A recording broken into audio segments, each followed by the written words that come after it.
What's going on, guys? Jack Hughes here, and this will be the final update of the downtown area. Then we'll move to the amusement park, which will be over here. Still don't know what's going in the middle, but decide that later. So, let's go on to time lapse.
So that'll wrap it up for the time lapse.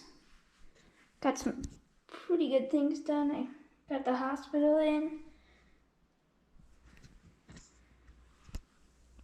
Put a little gate between the two places.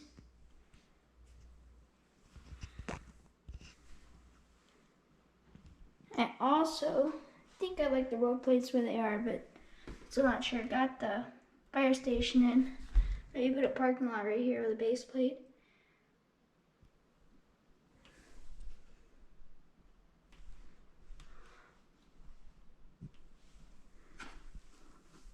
Thanks for watching.